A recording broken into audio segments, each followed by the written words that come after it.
آج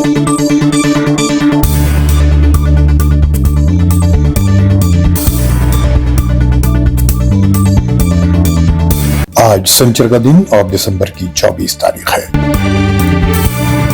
اور اب دیش کے سننے والوں کو فیض الحق کا سلام۔ مکے میں زوردار بارش کے بعد سیلاب کا منظر، پانی کے ریلے میں سینکڑوں گاڑیاں بہہ گئیں۔ سعودی اتھارٹیز نے کہا ہے کہ مزید بارش ہو سکتی ہے، لوگ محتاط رہیں۔ سعودی سیکیورٹی کا محکمہ مدد کے لیے نکل آیا، لوگوں کو منع کیا گیا کہ وہ باہر نہ نکلیں۔ مکے کے ہلال احمر یا ریڈ کرسنٹ نے حالات کا مقابلہ کرنے کے لیے تیاریوں میں اضافہ کر دیا ہے تاکہ لوگوں کو مزید جانی و مالی نقصان سے بچایا جا سکے۔ مکے میں جہاں کچھ لوگ انتظامیہ کو کوسنے میں لگے رہے، کچھ لوگوں نے موقع غنیمت جان کر حرم کا رخ کیا۔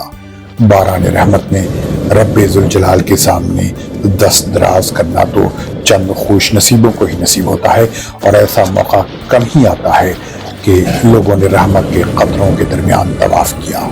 کچھ سربج سجود ہو گئے، کچھ میزاب رحمت سے گرنے والے جھرنے کو تکتے رہے کہ موقع ملے تو اپنے جسم ہی نہیں بلکہ اپنی روح کو بھی اس سے تر کر دیں۔ ان کا شوق اور جذبات دیکھنے کے قابل تھا۔ انہوں نے محسوس کیا گنگناتی ہوئی آتی ہے فلک سے بوندیں۔ آپ بھی اس روح پرور منظر سے لطف اندوز ہوں اور اس بارش میں لوگوں کے نقصان کی تلافی ہی نہیں بلکہ اسے سبب برکت بننے کی دعا کریں۔ سعودی محکمہ موسمیات نے کہا ہے کہ ملک کے مختلف شہروں میں مزید بارش ہو سکتی ہے، خاص طور پر طائف اور جدہ میں۔ لوگوں کو محتاط رہنے کو کہا گیا ہے۔ بہرحال بارش شراب عرش ہے، یہ سوچ کر عدم بارش کے سب حروف کو الٹا کے پی گیا۔ فی امان اللہ۔